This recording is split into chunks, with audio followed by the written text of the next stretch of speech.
এসআরশিপ 1 এবং এসআরশিপ 2 আমার এবং আমাদের সিনিয়র ব্যাচের শেষ হয়ে গেল বলবো। বলছি যেটা সেটা হচ্ছে যে ইতিমধ্যে আপনারা জেনেছেন যে এসআরশিপ আমাদের যে কাউন্সিলিং এবং আমাদের ব্যাচের যে কাউন্সিলিং, এই দুটো ব্যাচের ক্ষেত্রে টোটাল নিয়ার অ্যাবাউট 1600 জনের কাছাকাছি এনগেজমেন্ট এবং অ্যাপয়েন্টমেন্ট হয়েছে। তার বেসিসে সেই টোটাল যদি লিস্ট দেখা যায়, সেই লিস্টে দেখা যাচ্ছে যে আমাদের ব্যাচ থেকে আমি এবং আশফাকুল্লাহ নায়া এবং আমাদের সিনিয়র ব্যাচ থেকে দেবাশিস হালদার, এদের যে মেরিট বেসড কাউন্সিলিং প্রসেস, স্বচ্ছ কাউন্সিলিং প্রসেস শুরু হয়েছিল, সেই পদ্ধতি মেনে যদি কাউন্সিলিং করানো হয়, সেই জায়গা থেকে দেখা যায় যে একটা হিউজ চেঞ্জ হয়। এই চেঞ্জটা কেন সেইটা জানতে আমরা কালকে ডিএমই স্যার এবং নিগম স্যারের সাথে দেখা করেছিলাম এবং স্পেশাল সেক্রেটারি সুদেশনা ম্যাডামের সাথে দেখা করেছিলাম।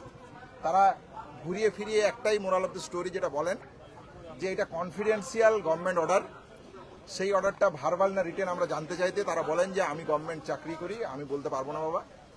তো আমরা আর জোর করিনি, আমার হায়ার অথরিটি জানে। নিগম স্যারের কাছে যখন হায়ার অথরিটি হিসেবে আমরা যাই, তিনি জানান আমরা পার্ট অফ গভর্নমেন্ট, আমাদের যা মনে হবে আমরা তা করব। আমরা এই উদ্ধত্তের জায়গাটাতেই আসতে চাইছি এবং যে স্বচ্ছ নিয়ম পদ্ধতি চালু হয়েছে বিগত 2 বছর ধরে অভয় আন্দোলনের রেস থেকে, সেই পদ্ধতি কেন ফলো করা হচ্ছে না? আমাদের পশ্চিমবাংলার বিভিন্ন প্রান্তে বিভিন্ন জায়গায় যেতে কোনো অসুবিধা নেই, আপনারা যেখানে বলবেন আমরা সেখানেই যাব, কিন্তু স্বচ্ছ মেরিট বেসড যে কাউন্সিলিং প্রসেস, মেধার যে যোগ্যতা, সেই যোগ্যতাটাকে ওয়েল অ্যাড্রেস হবে না কেন? দেখা যাচ্ছে দেবাশিসদার ক্ষেত্রে তারা গাজল সাব ডিভিশনাল হসপিটালে, মহকুমা হাসপাতালে পাঠাতে চাইছে, অথচ যখন ভ্যাকেন্সি লিস্ট দিচ্ছে সেই লিস্টে সেই গাজল হসপিটালেই নেই। তাহলে এর সাথে স্বাস্থ্য পরিষেবার দূর দূরান্তে কোনো সম্পর্ক আছে বলে আমরা মনে করি না। যদি আপনার মনে হয় যে গাজল সাব ডিভিশনাল হসপিটালের প্রয়োজন, তাহলে আপনি আবার কাউন্সিলিং প্রসেস শুরু করুন। আরও যদি অন্য কোনো জায়গায় পাঠাতে, আমরা কোথাও পশ্চিমবাংলার যে কোনো প্রান্তে আপনারা পাঠাতে চান, নিয়ম অনুযায়ী যা আছে আমরা সব জায়গায় যেতে চাই। আমরা তো বন্ডেডে স্যার, আমি তো বাধ্য 3 বছর গভর্নমেন্টের জায়গায় কাজ করতে। তাহলে তার যে প্রসেস, তার যে নিয়ম, সেই নিয়ম কেন মানা হবে না? মেধার জায়গাকে কেন আপোষ করা হবে? তাহলে এই হচ্ছে আমাদের প্রশ্ন, এই হচ্ছে আমাদের জায়গা। এই জায়গা থেকে কালকে নিগম স্যার দেখা করলেন না। সংবাদ মাধ্যম সূত্রে জানতে পেলাম যে তারা প্রতিলিপি চেয়েছেন, যে কি অভিযোগ। কালকেই যেহেতু অর্ডার বেরিয়েছিল আমাদের ক্ষেত্রে, আমার এবং আশফাকুল্লাহ নায়ার ক্ষেত্রে, দেবাশিস দা কালকে তার প্রতিলিপি দিয়ে গেছে। আজকে আমাদের পক্ষ থেকে আমি এবং আশফাকুল্লাহ নায়া ডিএমই স্যার, প্রিন্সিপাল সেক্রেটারি এবং ওএসডি স্পেশাল সেক্রেটারি স্যারের উদ্দেশ্যে আমাদের প্রতিলিপি, আমাদের যা বক্তব্য, সেই বক্তব্য জানিয়েছি। আপনারা কালকে আমাদের যাবতীয় কর্মসূচি দেখেছেন। আইনি পথেও আমরা এক্সপ্লোর করছি। যাবতীয় যা সিদ্ধান্ত নেওয়া হবে এই অনৈতিক পোস্টিংয়ের বিরুদ্ধে, আমরা আইনি পদক্ষেপ যেভাবে নেওয়ার, এবং সারা পশ্চিমবাংলা জুড়ে যে মেধার যে গ্রহণযোগ্যতাকে স্বাস্থ্য ভবন দুর্নীতির জন্য কেন করতে চাইছেন না, আজকে 3 জনের করেছেন, কাল বাকি 10 জনের করবেন, পরের দিন আর 20 জনের করবেন। তাহলে এই তো তার উদ্দেশ্য, এই জন্যই তো আমরা ঘুঘুর ভাষা ভাঙতে চেয়েছিলাম। তাহলে এই জায়গাটা থেকে আমাদের সুনির্দিষ্ট বক্তব্য, আমরা এর যাবতীয় যা পদক্ষেপ করার, আন্দোলনের রাস্তা, আইনি রাস্তা সব খোলা রাখছি। সব রকম ভাবে এর আমরা সর্বশেষ দেখে ছাড়ব।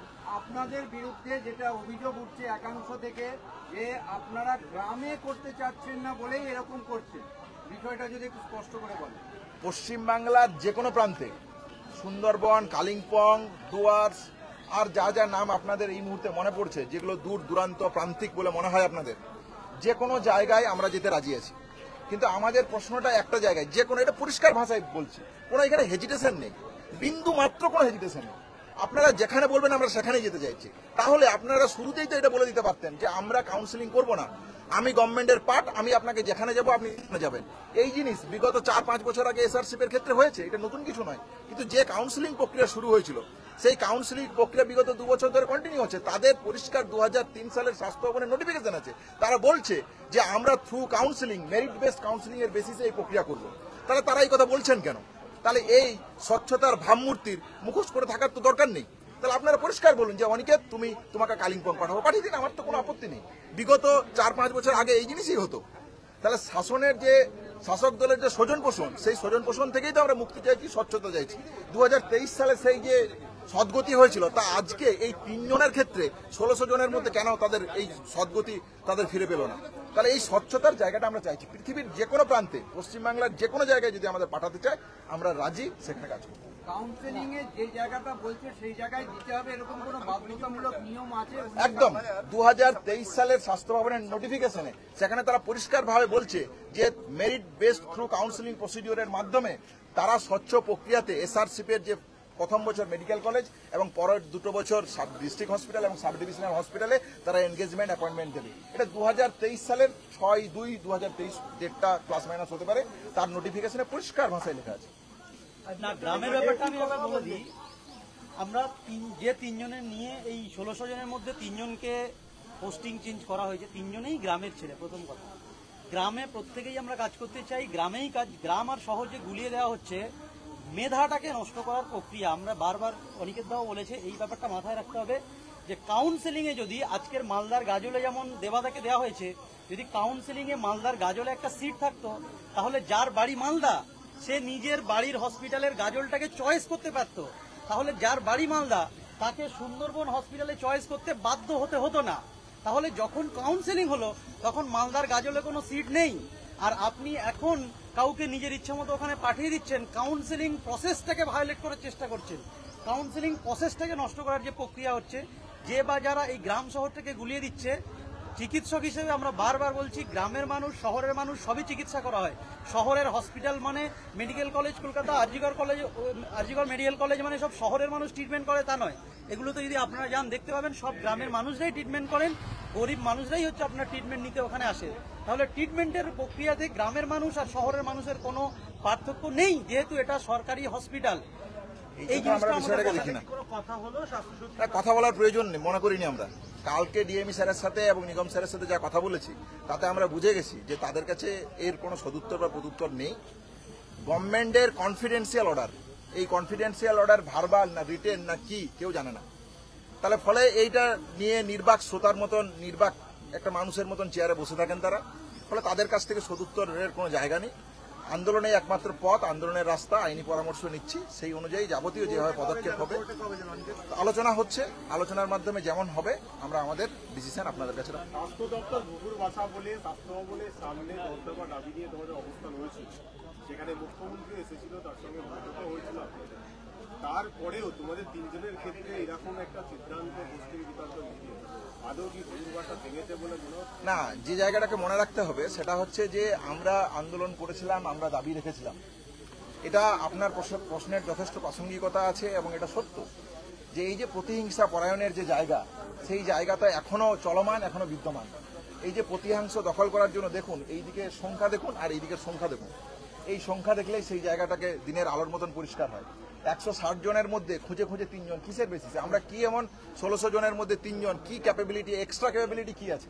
তাহলে সেটা ডিফাইন করতে স্বাস্থ্য ভবন, যে একজন অ্যানাস্থেটিস্ট হিসেবে আমার এক্সট্রা কি কারিকুলার অ্যাক্টিভিটি আছে যে আমি রায়গঞ্জ মেডিকেল কলেজে গেলে এই ধরনের কাজটা করতে পারবো, বা আশফাকুল্লাহ ইএনটি সার্জন হিসেবে পুরুলিয়া মেডিকেল কলেজে গেলে করতে পারবে। তাহলে স্বাভাবিকভাবে এই যে স্বজন পোষণ থেকে শুরু করে যে প্রতিহিংসা পরায়ণ, এর বিরুদ্ধেই তো নাগরিক সমাজ থেকে, সাধারণ মানুষ থেকে, জুনিয়র ডাক্তার, সিনিয়র ডাক্তার সবাইকে মিলে ঐক্যবদ্ধ যে আন্দোলনের জায়গা আমরা রেখেছিলাম, সেই তারই প্রস্তুতি আমরা নিচ্ছি এবং আমাদের পার্টিকুলার এই বিষয়টা নিয়ে আইনি পরামর্শ থেকে শুরু করে আন্দোলন যেভাবে যে পথে আমরা যে বা যারা গ্রামের চিকিৎসার কথা বলছেন, 2-3 বছর হয়ে গেল এমবিবিএস পাস করার পরেও আমাদের জুনিয়র বন্ধুরা তারা জিডিএমও প্লেসমেন্ট হচ্ছে না বলে বসে আছে। হাজার হাজার ডাক্তার তারা বসে আছে, যাদের গ্রামে অ্যাকচুয়ালি প্রাইমারি হেলথ সেন্টার থেকে শুরু করে একেবারে প্রত্যন্ত সাব সেন্টারগুলোতে যাদের প্লেসমেন্ট হওয়ার কথা, জিডিএমও রিক্রুটমেন্ট হচ্ছে না, আপনার নার্সিং রিক্রুটমেন্ট হচ্ছে না। গ্রামের পরিষেবা মানে যে একজন ইএনটি সার্জন কিংবা একজন অ্যানাস্থেসিস্ট গিয়ে আপনার সাব সেন্টারে বসে প্যারাসিটামল লেখা নয়। একজন ইএনটি সার্জন যেখানে ইএনটি সার্জারি হয় সেখানে যদি কাজ করতে পারে তাহলেই ভালো হবে। একজন অ্যানাস্থেসিস্ট যেখানে অপারেশন হয় সেখানে করলেই ভালো হবে। তাহলে গ্রাম শহরের এই মিলিয়ে একটা গুলিয়ে দেওয়ার প্রচেষ্টা, বারবার বলছি যে গ্রামের মানুষ শহরের মানুষ বলে কিছু নয়। সরকারি হসপিটালে প্রত্যেকটা মানুষের এরকম সুযোগ করে দিতে হবে যে বড় লোক হলেও সে সরকারি হসপিটালে স্বাচ্ছন্দ্য বোধভাবে আসবে। আজকের হসপিটালে কি অবস্থা হয়েছে, একটু ধনী মানুষ পয়সা থাকলে সরকারি হসপিটালে আসতে চায় না, সেখানে দেখবেন নোংরা, বেড নেই, আপনার থুতু ফেলা আছে। কেন সরকারি হসপিটালে যে কি চিকিৎসা ব্যবস্থায় কোনো টাকা অ্যালোকেট হয় না? আমাদের ট্যাক্সের টাকা কি এখানে দেওয়া হয় না? 20,000 কোটি টাকার স্বাস্থ্য ব্যবস্থা, সেখানে আজকের এই হালটা কেন? সেই হালটা নিয়ে যখন আমরা বলতে আসছি, আমাদের বেছে বেছে কয়েকজনকে ট্রান্সফার করে দেওয়া হচ্ছে। আমরা আবার বলেছি, এখনো বলছি, ভবিষ্যতেও বলবো, 3 জনের ট্রান্সফার পছন্দ অপছন্দ এখানে ম্যাটার নয়। মেরিট বেস যে কাউন্সেলিং, সেই কাউন্সেলিংটাকে এখানে নষ্ট করে দেওয়ার প্রচেষ্টা চলছে এবং সেই সঙ্গে স্বাস্থ্য ব্যবস্থার যে উন্নতির যে প্রচেষ্টায় মানুষ, আপামর জনতা প্রতিবাদ করছে, সেই প্রতিবাদকে থামিয়ে দেওয়ার প্রচেষ্টা। Thank you. আমরা আছি তো, আমরা মরে যাইনি তো। না না, এই মুহূর্তে দেখুন, স্বাস্থ্য সচিবের পদত্যাগটা আমাদের প্রথম দিনের দাবি, যে এই স্বাস্থ্য সচিব যে অযোগ্য, এই স্বাস্থ্য সচিব যে তার কারিকুলাম, নর্মাল কারিকুলাম, মানে নর্মাল যে প্রোটোকল, সেই রুলই বলতে পারছেন না যে আপনারা কেন। তাহলে এই তো আমাদের দীর্ঘদিনের দাবি। আমরা তো এখনো মনে করি যে এই যে ভিনডিকটিভ আচরণ, এই ভিনডিকটিভ আচরণ কিসের পদক্ষেপ? তাহলে এই আন্দোলনের জায়গা থেকেই তো প্রতিহিংসা, রাজনৈতিক প্রতিহিংসা আমরা কেন বলছি? কেন আমরা বলছি যে স্বাস্থ্য ভবনের বিরুদ্ধে, কেন এই 1600 জনের মধ্যে 3 জনের কারণ কি? তাহলে এই যে কনফিডেন্সিয়াল গভর্নমেন্ট অর্ডার, এটা কি মিন করে, কি জায়গা থেকে? তাহলে স্বাভাবিকভাবে এই দাবি তো কেন থাকবে না? আমাদের সব সময় এই দাবি আছে, এবং শুধু এই দাবি কেন, আমরা আরো যে একগুচ্ছ দাবি করেছিলাম, সেই দাবি অবশ্যই থাকবে।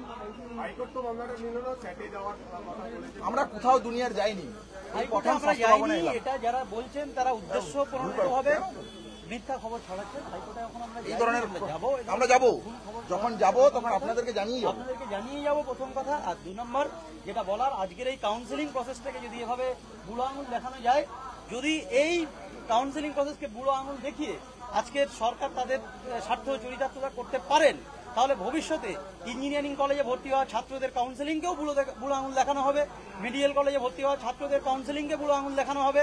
কোনো সরকারি চাকরি থেকে শুরু করে যে কোনো জায়গায় যে কাউন্সেলিংগুলো, সেগুলোতে বুড়ো আঙুল দেখানোর একটা প্রচেষ্টা হবে। আমাদের যুদ্ধ ওই স্বচ্ছতার জায়গায়, আমাদের যুদ্ধ ওই অন্যায় জায়গাটা প্রিভেন্ট করার, আমাদের যুদ্ধ পরিষেবা সমস্ত জায়গায় সমান হবে। গ্রামের মানুষ, শহরের মানুষ, এভাবে মানুষে কোনো ভেদাভেদ থাকবে না। সমস্ত মানুষের পরিষেবা দরকার, সমস্ত মানুষের ট্রিটমেন্ট দরকার।